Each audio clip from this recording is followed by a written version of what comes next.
My name is Stella Ingram. I'm 22 years old. Don't clap. I paid for that degree, not her, my father screamed from the bleachers, in front of 2,000 people, the moment I finished my valedictorian speech at Millbrook State University. I want you to hold that image. A man in a navy blazer, standing in a sea of sitting families, his voice cracking off the gymnasium walls, while his own daughter stood at the podium with shaking hands and a gold honor cord she'd bought herself. 2,000 people went silent.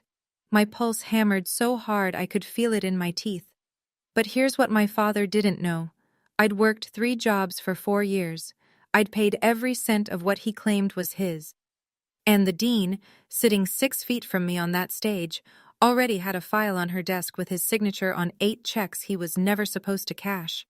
He thought he was taking credit. He was actually confessing. Before I go on, please take a moment to like and subscribe, but only if you genuinely connect with this story. Drop a comment and tell me where you're listening from and what time it is where you are. Now, let me take you back 6 years. To the fall I was 16, the last week I still had my mother. My mother, Margaret Ingram, was a high school biology teacher who could make cellular mitosis sound like a love story. She's the reason I fell for science. Every evening after dinner, she'd sit with me at our small kitchen table, the one with the wobbly leg she kept promising to fix, and we'd go through my homework together. Our refrigerator was wallpapered with my report cards, my science fair ribbons, my honor roll certificates. She taped every single one up herself. Our house was nothing fancy. A 3-bedroom on a quiet street in the suburbs of Dayton, Ohio, with a kitchen that always smelled like chicken broth and a backyard that needed mowing. But my mother made it feel like the safest place in the world. My father, Gerald, was a different presence. He worked as an insurance adjuster. Decent salary, steady hours. And he considered himself the provider, the man of the house. He never came to parent-teacher conferences. "That's women's work," he'd say, and my mother would press her lips together and go alone. He controlled the family finances down to the grocery budget. My mother had a small checking account of her own, her independence money, she called it, a quiet rebellion she never talked about at dinner. In the fall of my junior year, my mother was diagnosed with stage 4 lung cancer. She'd never smoked a day in her life. The universe doesn't care about fairness. She lasted 11 weeks after the diagnosis. In those final weeks, while I sat beside her hospital bed doing calculus homework so she could watch, she loved watching me work. She said something I didn't understand until years later. "You'll go to college, sweetheart. I've already taken care of it." I thought she meant spiritually. I thought she was giving me permission to dream.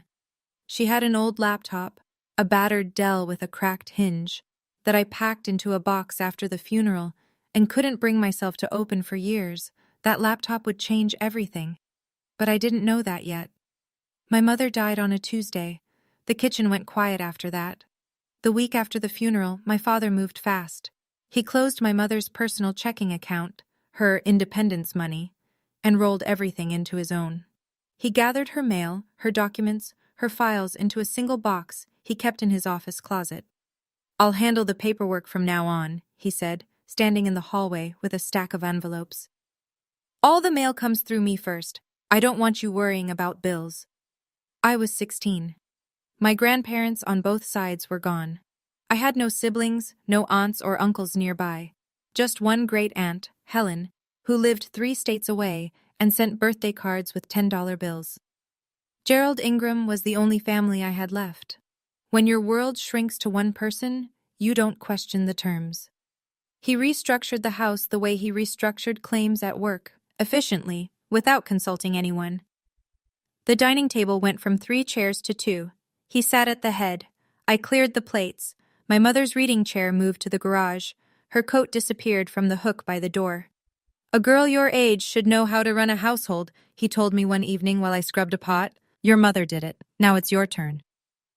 I cooked dinner every night. I cleaned the bathrooms on Saturdays. I ironed his shirts on Sundays. I told myself this was grief, his way of coping. I told myself he'd soften. He didn't. And somewhere in that period, in those months when I was too deep in mourning to pay attention to anything but survival, letters started arriving from colleges and scholarship foundations. Letters addressed to me. My father collected the mail every afternoon at 4:15. I never saw a single one. Senior year, I applied to Millbrook State University, a solid public research school about 4 hours from home. I wrote my application essays at the kitchen table after dishes, the same spot my mother used to sit with me. I got in. When the acceptance email came to my school address, I printed it out and brought it home like a trophy. My father read it at the table, chewing his dinner, and set it down next to his plate. "All right," he said. "I'll allow it." Allow it. Like college was a favor, not my future. Then came the conditions. He sat me down that weekend with a legal pad. The man loved legal pads, and laid out the terms. He would cover the big costs. In return, I'd contribute $800 a month from a job. Your share, he called it. I'm not raising someone who thinks the world owes her something. $800 a month felt enormous, but I nodded. He was paying the rest, after all. That's what he told me. That's what I believed. What I didn't know, what I wouldn't know for 3 more years, was that there was no rest. There was no tuition bill with Gerald Ingram's name on it. A full-ride scholarship had already covered every cent. He told our relatives a different story. At a family barbecue that summer, I overheard him holding court by the grill, beer in hand. Nobody handed me anything. I'm paying for that girl's future out of my own pocket. That's what a real father does. Everyone nodded. Someone clapped him on the back. That fall, he drove me to campus in his new Ford F-150. Bought that spring with cash. End-of-year bonus, he'd said. I didn't think to question it. I should have. Freshman year, I became 3 people. Mornings, I was a chemistry tutor at the campus learning center. $15 an hour, mostly freshmen who couldn't balance equations. Afternoons between classes, I worked the circulation desk at the university library. A federal work-study position that paid minimum wage but let me study during slow shifts. Weekends, I pulled catering shifts for a company called Silverleaf Events. White shirt, black slacks, sore feet, carrying trays of crab cakes for people wearing shoes that cost more than my monthly rent. 18 credit hours, 3 jobs, 4 to 5 hours of sleep on a good night. My sneakers wore through at the soles by October. I taped them with duct tape and kept going because there was no alternative. My GPA at the end of the first semester, 3.97. By spring, 3.95. I made the dean's list both terms. Every month on the 1st, I transferred $800 to my father's account. He never thanked me. He never asked how I was doing. Our Sunday phone calls followed the same script. Did you send it? Yes? Good. Click. Once. Just once. I called to tell him I'd made the dean's list. There was a pause on the line and then, "It's just a list, Stella. Call me when you have a real job." I hung up and stared at the wall of my dorm room for a long time. My roommate, Rachel Torres, a sociology major from Phoenix with a laugh that could fill a stadium, looked at me from her bed and said, "You okay?" "Fine," I said. I wasn't fine. But I didn't know yet just how far from fine things actually were. I was breaking my body to pay a debt that didn't exist, and the man collecting it was spending the real money on patio furniture. Sophomore year, parents' weekend. My father came to campus for the first and only time. I'd been nervous about it for weeks. Not because I was ashamed of my life, but because I'd started to notice that my life didn't look like someone whose father was paying for everything. My dorm room was sparse. My wardrobe was thrift store. I ate ramen 3 nights a week. But I'd arranged a campus tour, reserved a table at the dining hall, even ironed a blouse I'd found at Goodwill so I'd look put together. Gerald arrived in his F-150 wearing a Ralph Lauren polo, aviator sunglasses, and the confidence of a man who believed his own mythology. I introduced him to Professor Diana Colton, my academic advisor, a sharp, patient woman in her mid-40s who'd taken an interest in my research. "So you're the one filling her head with lab work," my father said, shaking her hand too firmly. Professor Colton smiled politely. "Stella is one of the strongest students in the department." Gerald laughed, the kind of laugh that isn't really a laugh. "You think a science degree is going to help her? I keep telling her, find a good man, settle down. but she wants to play scientist. He leaned in, like he was sharing a confidence. On my dime. The silence lasted about 2 seconds, but I felt every millisecond. Professor Colton's eyes flickered to me. I looked at the floor.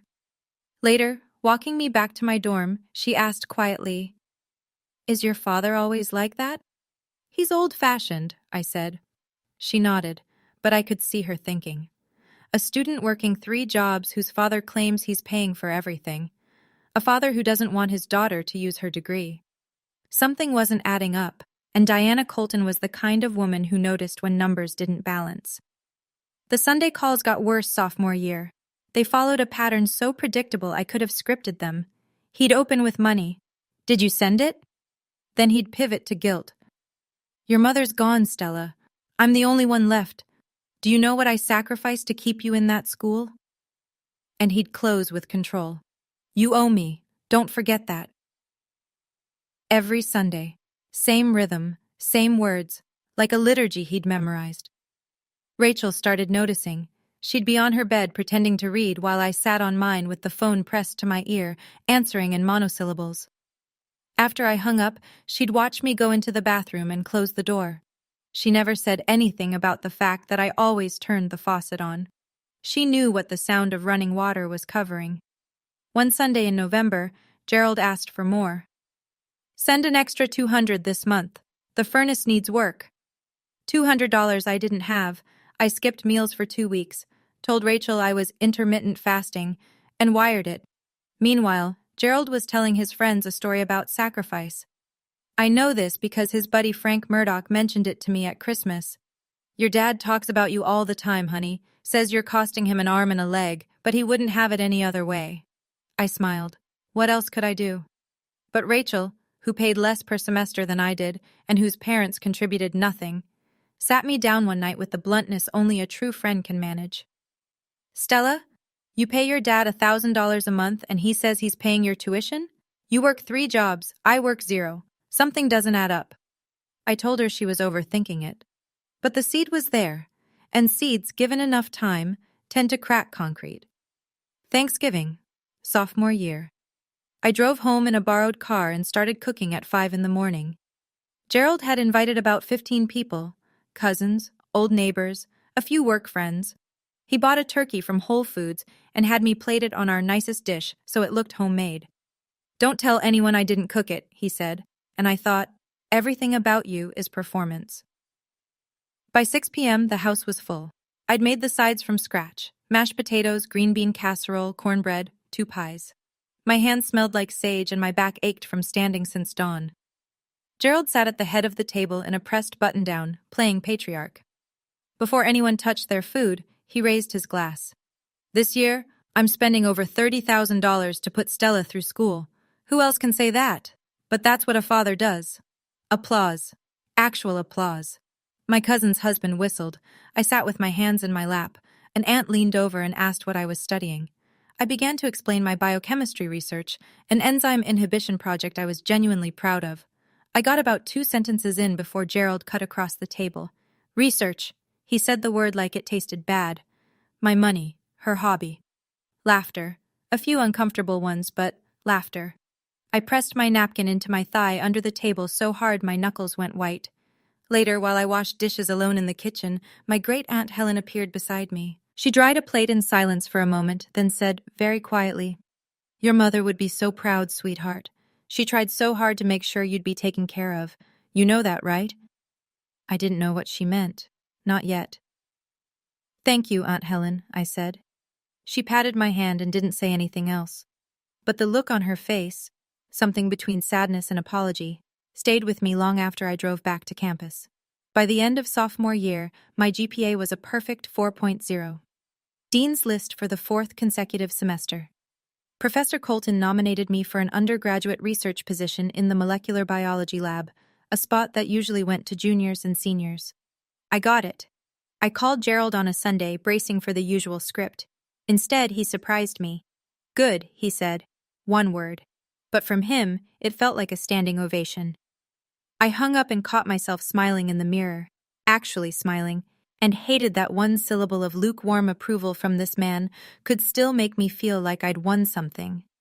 What I didn't know was why he was in a good mood. The Pemberton Scholars Foundation had just deposited the fall semester disbursement, $15,500, into the joint account. My father was having a very good week. That summer, I went home for 2 weeks before picking up extra catering shifts. The first thing I noticed, a new patio set in the backyard. Wrought iron, glass-top table, 6 chairs, the kind of set you see in home magazines. "When did you get this?" I asked. "Treat myself once in a while," he said. "Lord knows I deserve it." I spent that summer eating instant noodles in my dorm and picking up double shifts. Gerald sat on his new patio and drank iced tea. The second thing I noticed, and this one actually hurt, my bedroom was gone. He'd turned it into a den. Flat-screen TV mounted on the wall where my bookshelf used to be, a leather recliner where my bed had been. My things, books, photos, the box of my mother's belongings, were stacked in the garage. "You have a room at school," he said when I stood in the doorway. "You don't need to." I slept on the couch that night, and I didn't come home again for a very long time. Junior year changed everything, and it started with a broken hinge. When Gerald had cleared out my bedroom, he'd moved my mother's old Dell laptop into a box in the garage along with everything else. During my brief summer visit, I'd rescued it, shoved it in my duffel bag without really thinking. It had been sitting in my closet at school for 2 years. I couldn't bring myself to open it. Turning it on felt like hearing her voice, and I wasn't ready. But that October, I needed a backup computer. My own laptop had crashed during midterms, and I couldn't afford a replacement. So I carried the Dell to the campus IT help desk and asked if they could get it running. 3 days later, the tech called me. "Got the hard drive recovered. Everything's on there." I took it back to my dorm room, waited until Rachel left for class, sat on my bed with the laptop open on my knees and my mother's desktop staring back at me. Her wallpaper was a photo of the two of us at the state fair, age 12, cotton candy on my chin. I opened her email. Most of it was ordinary. Newsletters, school correspondence, a thread with Aunt Helen about a recipe. But in the drafts folder, I found it. An email to the Pemberton Scholars Foundation, dated March 14th, 3 months before she died. Attached, a completed application for the Pemberton Scholars Award, a full-ride merit scholarship worth $31,000 per year. The application was for me. Below the draft, in her sent folder, a confirmation reply from the foundation. "Dear Mrs. Ingram, we have received your application on behalf of Stella M. Ingram. You will be notified of our decision by August 1st. My mother was dying, and she spent her last weeks filling out scholarship applications from a hospital bed. I read it 4 times. My hands wouldn't stop shaking. She said she'd taken care of it. She meant it literally. But if I'd been awarded this scholarship, where was the money? The next morning, I walked into the financial aid office at 8 a.m. sharp and sat across from a counselor named Linda. My voice was steady, but my hands were gripping the strap of my bag so hard my fingers ached. "I have a question," I said. "Has any scholarship ever been awarded in my name?" Linda typed, clicked, scrolled. Then she looked up with an expression I couldn't read. "Yes, the Pemberton Scholars Award. Full-ride merit scholarship. $31,000 per academic year, currently in its 3rd year of disbursement." The room tilted. "Disbursement," I repeated. "To whom?" "To the student account linked to your file. The account is in your name, Stella M. Ingram, with an authorized cosigner." She read the name from the screen. "Gerald R. Ingram." I don't remember what my face did, but Linda leaned forward. "Miss Ingram? Are you all right?" I wasn't all right. I was doing math. 4 semesters at $15,500 each, plus 2 more already processed.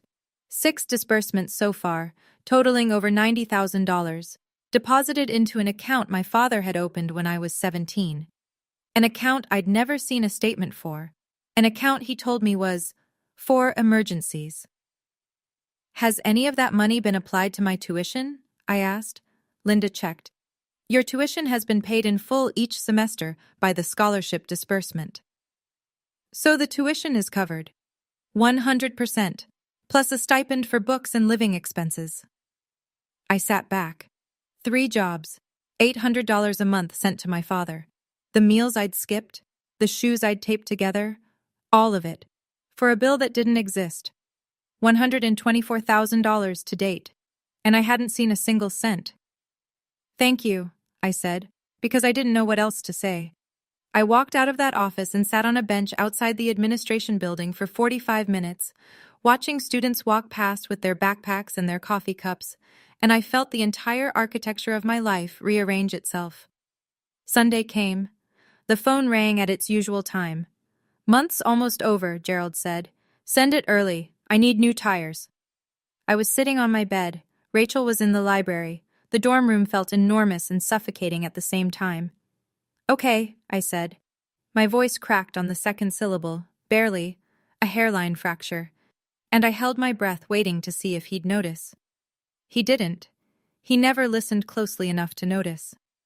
And Stella? Don't be late. I shouldn't have to remind you every month. I won't be late. Good. He hung up. I set the phone face down on my mattress and walked to the bathroom. I turned on the shower, the old trick, the one Rachel pretended not to know about, and I sat on the tile floor and let 6 years of obedience crack open. I cried until my ribs hurt. Not because I was sad, because I was furious. Because every hour I'd spent shelving library books at $7.25 an hour, every Saturday night carrying champagne flutes for strangers in ballrooms, every calculus problem I'd solved at 2 a.m. between shifts, all of it had been built on a lie. He hadn't paid a single dollar toward my education. My dying mother had secured my future from a hospital bed, and my father had stolen it and called it his own. When Rachel came home, she found me on my bed, dry-eyed, with a legal pad in my lap. You okay? She asked. No, I said. For the first time I told the truth when someone asked me that question. I sent him the $800 that month. It was the last $800 he would ever get from me, but I didn't confront him. Not yet. A confrontation without proof is just a fight, and fights with Gerald Ingram were designed to be lost. I needed evidence. I needed someone with authority. I needed the dean. I went to Professor Colton first. I sat in her office, bookshelves floor to ceiling, a framed periodic table behind her desk, the faint smell of black coffee, and told her everything. The scholarship, the joint account, the $800 a month, the 3 jobs, all of it. She listened without interrupting. When I finished, she took off her glasses, set them on a stack of papers, and said, I've been wondering about this since Parents' Weekend. You have? A student working 3 jobs whose father claims he's paying full tuition. I ran the numbers in my head after I met him. They didn't fit. She put her glasses back on. Stella, what you're describing is scholarship fraud. This isn't a family disagreement. You need to talk to the dean. 2 days later, I was sitting across from Dean Patricia Hartwell in her office on the 4th floor of the administration building. She was a tall woman in her late 50s with silver-streaked hair and the kind of calm authority that made you feel like the building itself was listening. I told her what I'd found. She asked the financial aid office to pull Gerald's full disbursement history. Within a week, they had it. 8 checks, 1 per semester, each signed by Gerald R. Ingram, each deposited into the joint account. Not a single dollar had been redirected to me or applied beyond the automatic tuition payment. The stipend for books and living expenses, thousands of dollars per semester meant to support me, went straight into his pocket. Dean Hartwell closed the folder and looked at me. Miss Ingram, I want you to understand, what you're describing isn't a family disagreement. It's theft. She told me the university would open a formal internal investigation. She told me to keep everything confidential. If your father learns he's under review, he may destroy evidence or move funds. We need to be thorough. I nodded. I could be thorough. I'd been surviving on thoroughness for years. The last year of college was the hardest thing I've ever done, not academically, but emotionally. I knew the truth now. Every Sunday phone call, every guilt trip, every "you owe me" landed differently when you knew the man saying it had stolen $124,000 from his dead wife's last wish. But I had to play the part. Dean Hartwell's instructions were clear. Act normal. Don't tip him off. So I sent the money. I answered the calls. I said, "Yes, Dad," when every cell in my body wanted to scream the truth across the phone line. Gerald, meanwhile, was tightening the screws. He started demanding I come home once a month. To check in, he said, which meant to check up. He still had access to my original bank account, and he'd review my transactions like an auditor. "What's this $40 at Target? What do you need books for? Doesn't the school have a library?" He also started planning my post-graduation life, without asking me. "You'll move back home after you finish," he said during one of his Sunday calls. "Get a job nearby. Secretary, receptionist, something sensible. I didn't pay for you to run off and play scientist in some other city." He actually emailed me a list. Receptionist, dental hygienist, administrative assistant, insurance clerk. Not a single research position. Not one. Behind the scenes, I made my own moves. I opened a new bank account at a different institution, one Gerald didn't know about. I started routing my paychecks there. I contacted the university's legal services office and began the process of removing Gerald as authorized signer on my student account. One afternoon, Gerald called the financial aid office directly, asking about my daughter's tuition status.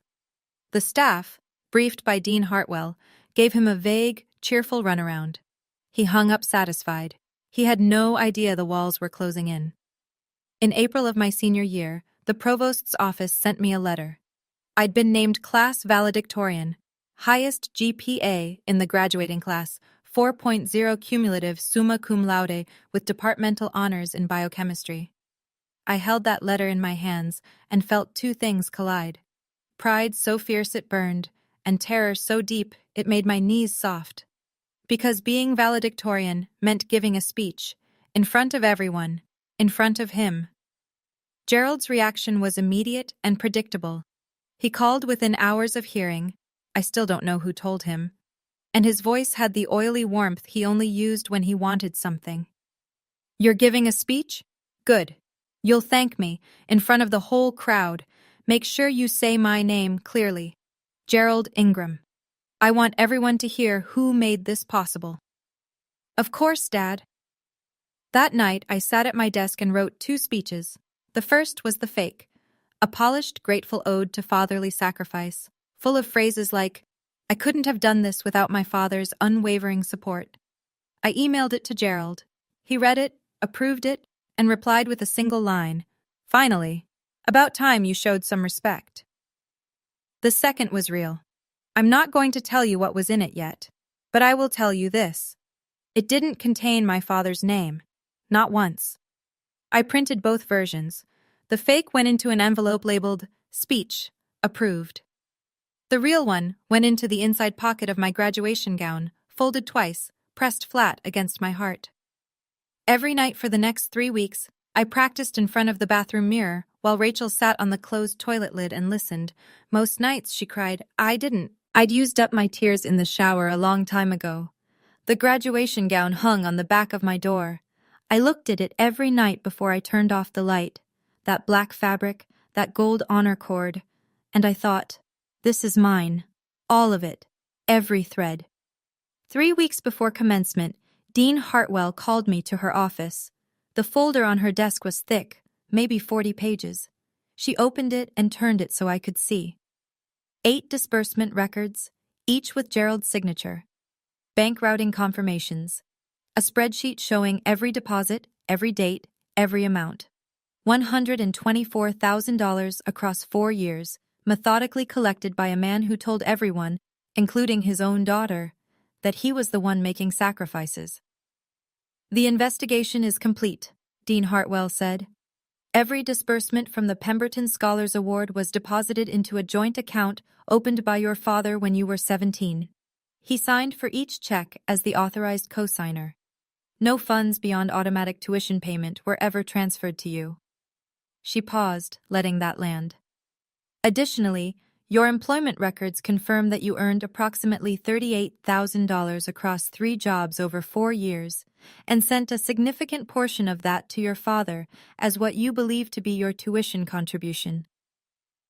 $38,000, earned at $15 an hour, at minimum wage, at weekend catering rates, every cent of it sent to a man who was already sitting on a full-ride scholarship. The university has referred this matter to the county district attorney's office, Dean Hartwell continued. Formal action will begin after commencement. We didn't want anything to interfere with your graduation day. Campus security will also be briefed about your father, in case he causes a disruption. Then she pulled something from the bottom of the folder. A single sheet, a printout of a letter the Pemberton Foundation had included with the original award notification. A handwritten letter from my mother, submitted with the application. I recognized her handwriting before I read a word. Dean Hartwell slid it across the desk. Your mother wrote this from her hospital bed. I thought you should have it. I read it. I won't share every word. Some things belong only to the people they were written for. But she wrote that she didn't know if she'd live to see me graduate, and she wanted to make sure I'd have the chance she never had. She wrote that I was the bravest person she'd ever known. My mother wrote that letter while dying. My father cashed the check it earned. I folded it carefully, put it in my bag, and said, Thank you, Dean Hartwell. You've earned more than a thank you, Stella. You've earned that stage. The final week was methodical. I treated it like a lab protocol. Steps in order, nothing skipped, no room for emotion to derail the process. Step 1. I practiced the real speech every night. Standing in front of the bathroom mirror, hands flat on the sink, speaking to my own reflection until the words stopped feeling dangerous and started feeling true. Rachel sat cross-legged on the bath mat each time, nodding, occasionally wiping her eyes. You sure about this? She asked on Tuesday night. No, I said, but I'm done being sure about staying quiet. Step 2. With guidance from the university's legal services, I officially closed the joint account Gerald had controlled. The process required documentation, my signature, my ID, confirmation of student status. The bank representative asked if I wanted to notify the co-signer. No, I said. Step 3. I packed my dorm room. Everything I owned fit into 2 suitcases and a backpack. 6 years of living lean had taught me to travel light. I didn't leave anything behind. Step 4. I wrote a letter to Gerald. Clear, factual, no emotion. It stated that I was aware of the Pemberton Scholars Award, the disbursements, and his interception of the funds. It requested full repayment and informed him that I would no longer be in contact. I sealed it in an envelope and dated it for the day after graduation. The gold honor cord cost $25. I'd asked Gerald to send me the money weeks earlier. He'd refused. What do you need a fancy rope for? So I bought it myself with tip money from a catering shift. I hung it on the doorknob of my empty dorm room and looked at it in the dark. On Friday, Rachel texted me. He bought plane tickets, and he made a dinner reservation at Morton's for after. 5 guests, his friends. She added a second text. He had invitations printed. Of course he did. The night before graduation, I was alone. Rachel had left that morning. Her family arrived early, and she'd moved to their hotel for the night. The dorm room was bare. 2 stripped mattresses, empty shelves, the kind of silence that only exists in rooms that used to be full. I sat on my bed, just the fitted sheet left, and opened my mother's laptop one last time. I'd been through the emails, the documents, the scholarship application. But that night I found something I'd missed. A photo, buried in a folder labeled Stella. A selfie my mother had taken of the 2 of us when I was 15. We were in the kitchen. Flour on the counter, a lopsided cake between us, both of us grinning like the world was small and safe. She was already thinner than she should have been. I didn't notice at the time. I touched the screen like I could reach through it. I'm graduating tomorrow, Mom, I said to the empty room. I earned it. Like you wanted. At 9 p.m., my phone rang. Gerald. Remember, he said, read the speech I approved. Wear something nice. My friends will be there. And Stella, his voice dropped into that register he used when he wanted to sound generous. This is a big day for both of us. For both of us. Yes, Dad, I said. The words tasted like ash. It was the last time I'd ever say yes to him. After we hung up, I ironed my graduation gown. Not because it was wrinkled, the fabric was fine, but because I needed something to do with my hands at 2 a.m. The iron hissed back and forth. Steam curled. On the desk beside me, my mother's photo, my graduation cap, and 2 folded speeches, one a lie, one the truth. I didn't sleep. I watched the ceiling until the sky turned gray. 7 a.m. I put on the gown. The fabric was heavier than I expected, or maybe that was just the morning. I draped the gold honor cord across my shoulders and adjusted my cap in the mirror. The tassel hung to the right. After the ceremony, I'd move it to the left. That was the tradition. Right now, it stayed where it was. The auditorium at Millbrook State seats 2,200. When I arrived backstage at 8:15, I could already hear the low roar of families filling the bleachers, laughter, the squeak of folding seats, someone's toddler shrieking in delight. The stage was dressed for the occasion, university banners in navy and gold, a podium with the school seal, a long table with stacked diploma covers, rows of chairs for faculty in their academic regalia. Dean Hartwell found me in the staging area. She was wearing her doctoral robes, black with velvet chevrons, and she shook my hand with both of hers. "Everything is in place," she said quietly. "Security has been briefed. Just deliver your speech." Her eyes held mine, steady, an anchor. I looked out through the gap in the curtain. The auditorium was nearly full. 2,000 people, parents with cameras, siblings holding flowers, grandparents in their Sunday best. And there, dead center of the bleachers, Section C, row 12, my father. He was wearing a navy blazer with brass buttons, a red power tie. His hair was freshly cut. He looked like a man preparing to receive an award. Flanking him were 5 of his friends, men in their 50s, guys he played poker with, drank with, told stories to. The stories about his sacrifices, his money, his daughter. I noticed something on the empty seat beside him, a small card. I was too far away to read it, but later I'd learn what it said. Cordially invited to celebrate my daughter's graduation, made possible by Gerald Ingram. He'd had invitations printed, with his name larger than mine. Professor Colton, seated in the faculty section, caught my eye and gave me a single, firm nod. I touched the folded speech in my inside pocket, the real one, the one with truth in it. "Okay," I whispered, "to no one, to my mother. Let's go." Pomp and circumstance filled the auditorium like a wave. The processional began. I walked at the front, valedictorian's privilege, cap straight, shoulders back, gown brushing the floor. Behind me, 462 graduates filed in, 2 by 2, a river of black fabric and nervous grins. The audience rose, cameras flashed, parents craned their necks, scanning the line for their children. I kept my eyes forward, but I could hear Gerald, his voice carried like it always did, bellowing from the bleachers. "That's my daughter, right there, at the front." A few people around him smiled politely. His friends clapped. I climbed the stage steps and took my seat, the designated chair to the right of the podium, separated from the faculty row by a small table with a water pitcher and a glass. The stage felt enormous. Below me, 2,000 faces. Behind me, a banner. Millbrook State University, Commencement Ceremony, Class of 2025. The provost made opening remarks. A trustee read a citation. The university choir sang. I heard none of it. My pulse was a drumline. The folded speech in my pocket felt like it weighed 10 pounds. Then the MC, the associate dean, stepped to the podium. "It is my honor to introduce this year's valedictorian."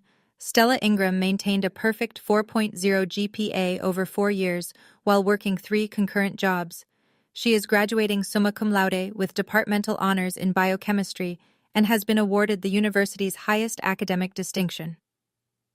Ladies and gentlemen, Stella Ingram. Working 3 concurrent jobs. I saw Gerald shift in his seat when the MC said it. His jaw tightened. That detail wasn't in the script he'd imagined. The one where his money made all of this possible and his daughter was simply talented enough to ride his generosity. I stood. I walked to the podium. I placed both palms flat on the wood. 2,000 people. Absolute quiet. I opened my mouth. 4 years ago, I said. I walked onto this campus with 2 suitcases, a used laptop, and 3 job applications already filled out. A few people chuckled. I wasn't joking, but it sounded like a humble beginning, the kind of opening audiences expect from valedictorians. It wasn't. It was the first line of the truth. I came here because of a woman who believed that education was the one thing no one could take from you. My mother, Margaret Ingram, was a high school biology teacher. She taught me that every equation has a solution, that every question deserves an honest answer, and that the hardest part of any experiment isn't the hypothesis. It's having the courage to look at the data. I paused. In the bleachers, a few parents were already dabbing their eyes. My mother's story wasn't complicated, a teacher who died too young. But it was real, and real things land differently than performance. She couldn't be here today, but everything I am started with her. I didn't look at Gerald when I said it. I didn't need to. I could feel him. I talked about the jobs, tutoring, the library, the catering shifts. I learned biochemistry in lecture halls, and I learned endurance in banquet kitchens. I served hors d'oeuvres at events where the napkins cost more than my weekly groceries. Every credit hour I earned twice. Once in the classroom, once on the clock. The audience was still, not uncomfortable, captivated. But in Section C, row 12, something was changing. Gerald Ingram had come to this ceremony to hear his name, to hear his daughter thank him publicly on a microphone in front of his friends and 2,000 witnesses. He was waiting for the line he'd approved. I couldn't have done this without my father's unwavering support. It never came. I watched, from the corner of my eye as his posture stiffened. His hands gripped his knees, his smile curdled. The friends beside him exchanged glances.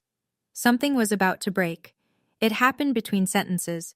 I had just finished saying, "Every dollar I spent on this education, I earned myself," when a sound cut through the auditorium like a gunshot.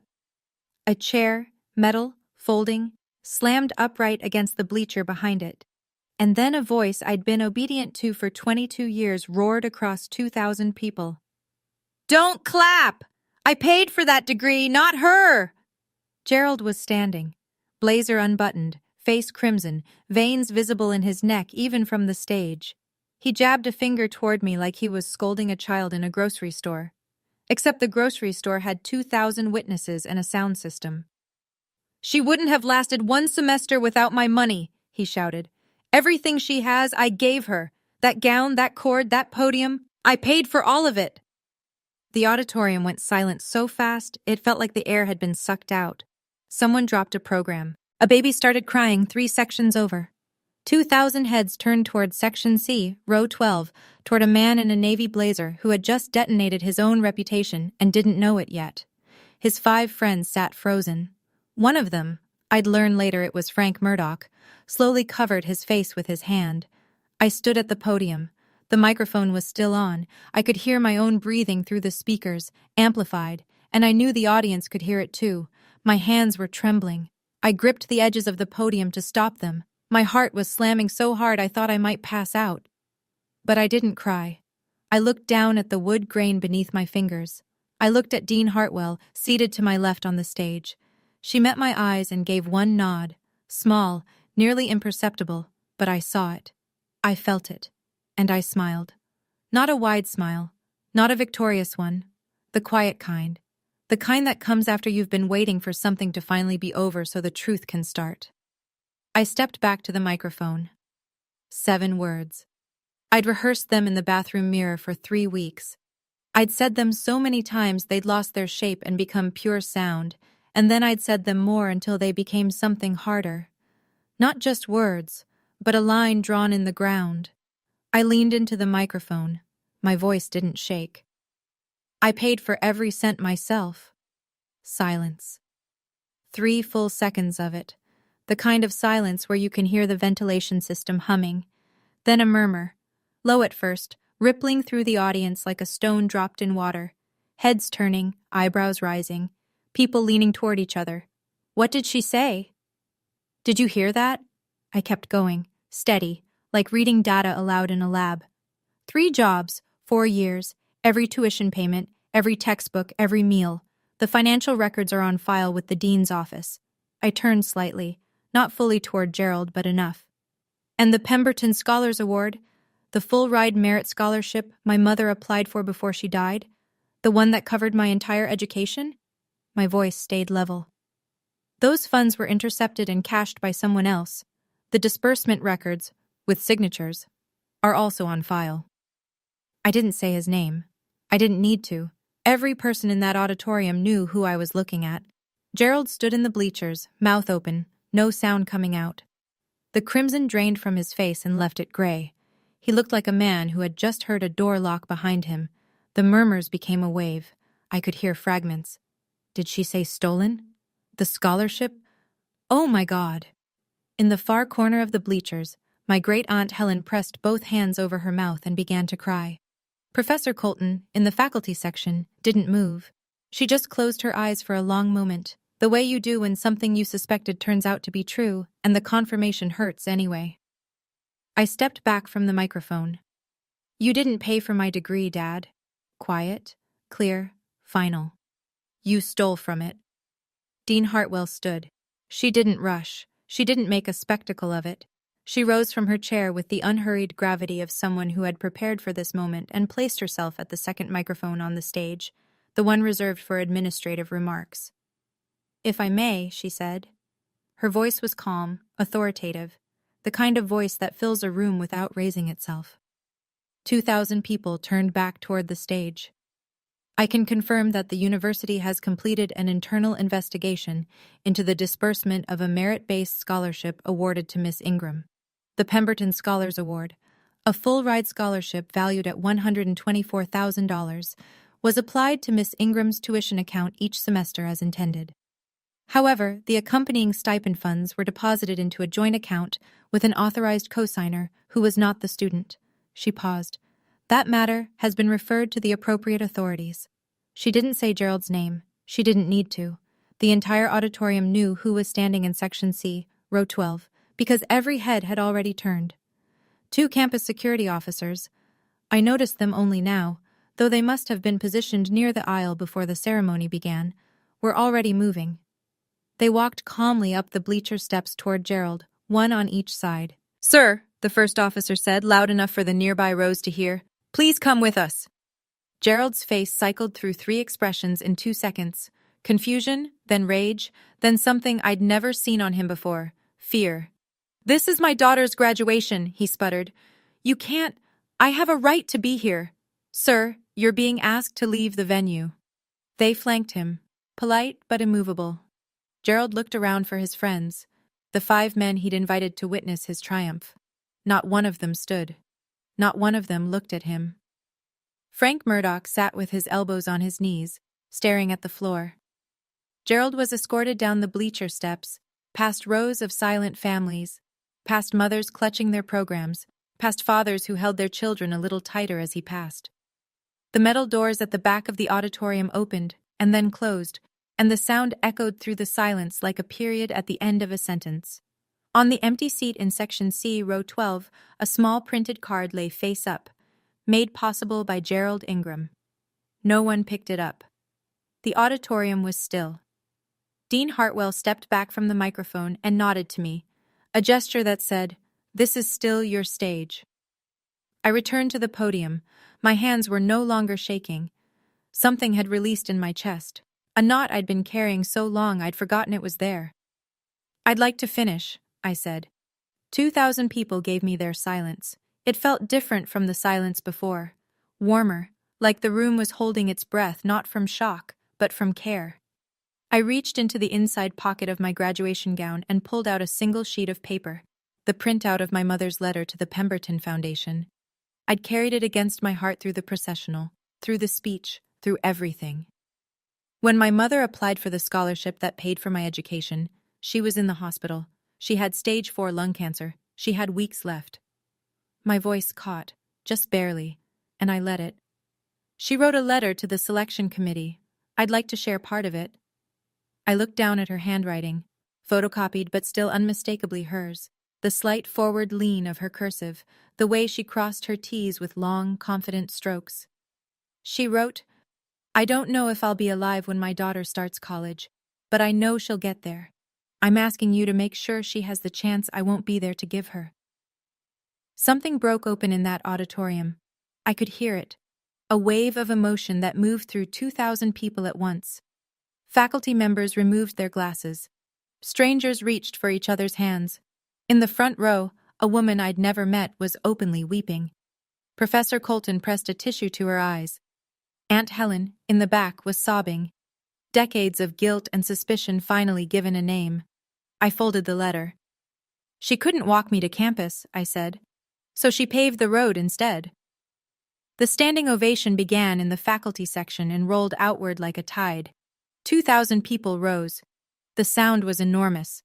Not just applause, but something louder than applause. Recognition. Witness. I stood at the podium and let it wash over me. And for the first time in 6 years, I didn't feel like I was carrying anything alone. After the ceremony, after the diplomas were conferred, the tassels moved, the caps thrown, I walked into the reception area with my gown unzipped and my honor cord still around my neck. Classmates hugged me. Strangers shook my hand. A woman with tears still on her face said, "Your mother raised a warrior." And I held it together just barely. Then a man I didn't immediately recognize appeared at my elbow. He was in his late 50s, heavy-set, with thinning gray hair and the ruddy complexion of someone who spent weekends on a boat. He was wearing a sport coat that didn't quite fit, the sleeves too short, the buttons straining. One of Gerald's 5 guests. "Miss Ingram? I'm Frank Murdoch. I was a friend of your father's." "I know who you are, Mr. Murdoch." He couldn't look me in the eye. His gaze kept drifting to the floor, to the wall, anywhere. "I want you to know, I've had doubts for a while. Your dad always talked about how much he was sacrificing, how expensive you were, but last year he bought a fishing boat, cash, and I thought, where's that money coming from? An insurance adjuster?" He shook his head. "I didn't ask. I should have." He reached into his jacket and pulled out one of Gerald's custom invitations, the little card with "Made Possible by Gerald Ingram" in embossed lettering. He held it between 2 fingers, then tore it slowly in half and dropped the pieces into the nearest trash can. "I believed him for 20 years, Frank said. "That's on me." He offered his hand. I shook it. His grip was uncertain, almost apologetic. "He told us, you know. After you graduated, his plan was to have you manage a laundromat he was looking at buying." Frank's mouth twisted. A laundromat? For a girl who just graduated valedictorian in biochemistry. He walked away. No drama, no redemption arc, just a man who admitted he'd looked the other way and couldn't do it anymore. I watched him cross the parking lot alone. None of Gerald's other friends came to speak to me, but none of them went looking for Gerald either. 2 weeks after graduation, the machinery started turning. The county district attorney's office opened a formal case against Gerald Ingram. The charges: theft by deception, $124,000 in scholarship funds fraudulently intercepted over 4 years, and theft of services for the approximately $38,000 I'd earned and sent him under false pretenses. If he'd used the U.S. Postal Service to receive any of the disbursement checks, mail fraud charges were also on the table. My father's Sunday phone calls about sacrifice and duty had built a paper trail that now led to a prosecutor's desk. Millbrook State University issued a formal statement confirming that I had been the victim of scholarship diversion and that the matter had been referred to law enforcement. The university's emergency student fund reimbursed me $38,000, my 4 years of earnings, pending recovery from Gerald. It wasn't a gift. It was restitution through the institution, and they'd recoup it when the legal process concluded. The Pemberton Scholars Foundation responded with an announcement that they would implement direct-to-student disbursement protocols for all future awards. No more co-signed accounts, no more intermediaries. My case became the reason. Gerald hired a defense attorney. The retainer alone was reportedly north of $15,000. His fishing boat, the cash purchase Frank Murdoch had found suspicious, was identified as a potential asset for seizure. The new patio furniture, the F-150, the flat screen in my old bedroom, all purchased during the years the scholarship checks were landing. I didn't follow every development. I didn't need to. The documents spoke for themselves, just as Dean Hartwell had promised. What I focused on instead was the offer letter sitting on my kitchen counter, a research associate position at a biotech lab in Research Triangle Park, North Carolina. Starting salary, $65,000. Benefits: a 401k. My name on published papers. I signed it the same day I signed the lease on my first apartment. A studio with a window that overlooked a parking lot, which doesn't sound like much, but it was mine. Every square foot of it was mine. The call came a month later. Unknown number. I almost didn't answer. But something in me, the part that was still, after everything, a daughter, picked up. You destroyed me. Gerald's voice was flat, stripped of the bluster I'd grown up under. No warmth, no charm, no performance. Just a man talking from whatever room he was sitting in, alone. In front of everyone. In front of my friends. You humiliated me, Stella. I am your father. I was standing in my studio apartment. The evening light came through the window and fell across the kitchen counter where my offer letter sat, already signed. My mother's photo, the selfie from the kitchen, the one with flour and cake, was taped to the wall above my desk. You are my father, I said. That's exactly why this hurts. Everything I did was for you. You stole $124,000 from a scholarship Mom applied for while she was dying. You took $38,000 I earned working 3 jobs. You told me I owed you. You told everyone you sacrificed for me. None of it was true. I raised you. You didn't pay for my education. The records prove it, and I'm done arguing about facts. There was a silence on the line. Not the comfortable kind. Not the kind that means understanding. The kind that means a wall has been hit. You'll regret this, he said. You'll come back. No, I said. I won't. I ended the call. Set the phone on the counter, stared at it for a long time. This small rectangle that had carried 6 years of guilt trips and Sunday interrogations and demands. This tiny machine through which a man had controlled his daughter from 4 hours away. Then I blocked the number. I didn't cry. I'd done my crying. What I felt was something quieter and larger, like stepping out of a building you'd been locked inside for so long you forgot there was weather. I looked at my mother's photo on the wall. I'm okay, Mom, I said. The apartment was quiet, the kind of quiet I got to choose. 6 months later, I am someone I recognize. I work at the biotech lab. I wear a white coat with my name embroidered on the pocket, Stella Ingram, Research Associate, Department of Molecular Biology. And every morning when I clip my ID badge to my lanyard, I think about a girl taping her sneakers together with duct tape so she could carry champagne flutes across a ballroom. That girl got me here. I owe her everything. My apartment has furniture now, not much, but mine. A desk from a secondhand store, a bookshelf I assembled myself, a small succulent Rachel brought when she visited last month, still somehow alive despite my best efforts. She walked in, looked around at my 380 square feet, and said, "It's perfect." She meant it. I could tell because she wasn't crying. I started therapy. I resisted at first. I told myself I was fine. I'd handled it. It was over. But my therapist, Dr. Nolan, said something in our first session that I keep coming back to. Survival isn't the same as processing. You survived it. Now we need to let your nervous system know it's over. She's right. 6 years of hypervigilance doesn't just evaporate because you move to a new city. Aunt Helen calls every Sunday now. She apologized for not speaking up sooner. She'd suspected something for years but couldn't prove it and didn't want to overstep. I told her I understood. I did. Silence in the face of power is a survival strategy I know intimately. As for Gerald, last I heard, he was negotiating a plea deal with the DA. Probation, mandatory restitution, community service. His attorney was arguing that a prison sentence would make repayment impossible. I don't know the outcome. I don't check. That chapter closed the moment I stepped off that stage. I don't owe it any more of my attention. So, that's the story. If you've made it this far, I want to sit with you for 1 more minute. Not to lecture, not to give advice, just to tell you a few things I learned. The kind of things you can only learn by living through something you didn't choose. I used to believe that silence was loyalty, that enduring mistreatment from someone who was supposed to love you was the same as honoring them. It isn't. Silence in the face of injustice isn't respect. It's a prison you build around yourself, one yes, Dad, at a time. The day I stopped saying yes was the day I started breathing. I also learned this. Keep your records, keep your emails, keep your pay stubs.